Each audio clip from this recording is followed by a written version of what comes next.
Ililihim sa iyo, Panginoon. Nakikita mo ang laman ng aming mga puso. Mga Panginoon, ay patawarin mo kami sa mga nagagawa namin mga pagkakasala, mga kamalian, Panginoon. Kaya po'y naniniwala, Panginoon, na patuloy mo kami tutulungan, gagabayan, tutulad ng sinabi mo sa iyong salita, na kung aming ipapahayag ang aming mga kasalanan, tapat ka, banal, na kami papatawarin, at kami, Panginoon, ay tutuwid sa aming mga kalikuan. Panginoon, lahat ng aming mga alalahanin sa kalusugan, kalakasan ng katawan, ikaw ang aming dakilang magkakamit, Panginoon. Alalahanin sa financial, Panginoon, Lord, ikaw ang aming Ama, ang pinakamayaman sa lahat. Hindi mo kami pinababayaan at patuloy ay puprovide mo lahat ng aming mga pangangailangan. Ang mga problema, Panginoon, sa relasyon na meron kami sa aming mga mahal sa buhay, Panginoon. Ikaw ang Diyos na kapayapaan, Panginoon. Tunay, Panginoon, ikaw ang nagre-restore ng mga pagsasama. Nagbabalik, Panginoon, ng kagandahan, Panginoon, ng aming mga pamilya. Maraming salamat, Panginoon.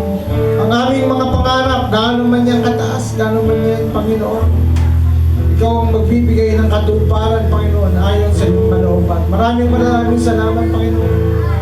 At dalangin namin, Panginoon, at tulungan mo kami na maging kabahagi ng iyong buhay na iglesia. Dito po sa taong ito, Panginoon, kung saan ay amin pong ipinapahayag ang salita ng buhay. Ang magandang balita ng kaligtasan kung saan merong isang Diyos na dahil sa laki ng kanyang pagmamahal, binigay niya ang kanyang bugtong na anak upang ang sino man na sa kanya ay sumampalataya ay hindi na mapapahama kundi magkakaroon ng buhay na walang hanggan. Maraming salamat, Panginoon. At naway maging kaisa ang bawat isa sa amin sa maganda mong layunin, Panginoon. Maraming salamat, tunay, Panginoon, na napakabuti mo sa bawat isa sa amin. And we're expecting, Panginoon, gagamitin mo pa ang aming mga buhay nito, Panginoon, para sa magandang layunin mo sa aming mga buhay. Lord, you said in your word, sabi mo sa iyong salita, Panginoon, may maganda kang layunin sa amin, Panginoon. Layunin hindi para saktan kami, kundi bigyan kami ng magandang kinabukasan at magandang buhay. Thank you, Lord. Thank you dahil napakabuti mo sa amin. Hindi namin kayang bigkasin ang aming mga pasasalamat sa iyo, Panginoon. Tunay po na napakabuti ka, Panginoon. Patuloy namin nakikita at nararamdaman ang iyong kapangyarihan sa aming mga buhay. Kundi, Panginoon, nagpapakumbaba kami, Panginoon. Sinasabi sa iyo, Panginoon, gamitin mo kami. Ito ako, Panginoon. Ito kami. Use me. Send me, Panginoon, sa iyong dakilang layunin. Muli po, itinataas ko sa iyo ang pangangailangan ng bawat isang kapatid na dito ngayon.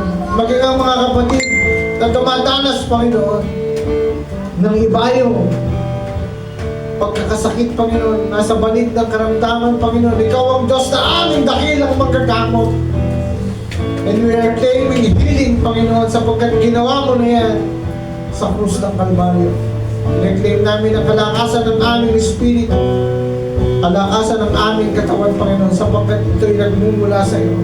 Tuloy, Panginoon, na nais mo, Panginoon, na patuloy na magliwanag ang aming mga ilawan.